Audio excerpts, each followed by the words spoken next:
Stop. Before you hit send, your brain needs a reset. Watch full episode with me. Walking away from a toxic relationship and going no contact usually feels significantly worse than staying. It is suffocating. This happens because your brain processes social rejection and isolation using the exact same neural pathways as physical pain. Your nervous system reacts to a broken bond as if it were a physical injury. The intense, overwhelming urge to return to an abuser is a documented trauma response. It is the result of active chemical withdrawal rather than an indication of true love. Breaking this cycle requires a structured 30-day protocol. We will use a step-by-step detox to manage cortisol spikes and help you reclaim control of your nervous system. To end the withdrawal, you first need to understand how the trap was set. These relationships are held together by a biological mechanism called intermittent reinforcement. Your abuser operated on an unpredictable cycle, building tension, an incident, love bombing, and calm. Much like a slot machine, the payouts were entirely inconsistent. This hijacked your brain chemistry, producing erratic highs of dopamine and oxytocin, followed by deep valleys of stress, weaponizing your attachment. Your brain is now trapped in a fight-or-flight loop. It desperately seeks the abuser to soothe the exact pain and panic that the abuser created. Reframing your recovery as a clinical detox stops the loop of self-blame. It allows you to focus your energy on biological management rather than emotional analysis.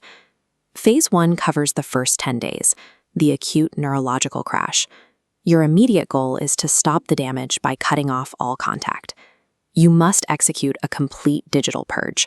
Unfollow, block, and remove all access to the ex across every platform immediately. Your brain will try to sabotage this purge using 3 intrusive trauma responses: regret, rumination, and recall. These patterns are documented effects of narcissistic abuse. Your primary defense is thought stopping.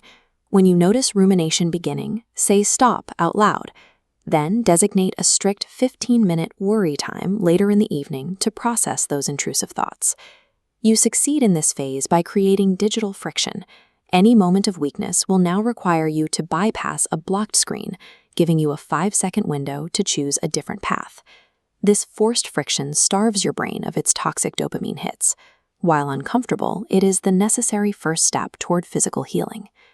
Phase 2, from days 11 to 20, focuses on stabilization.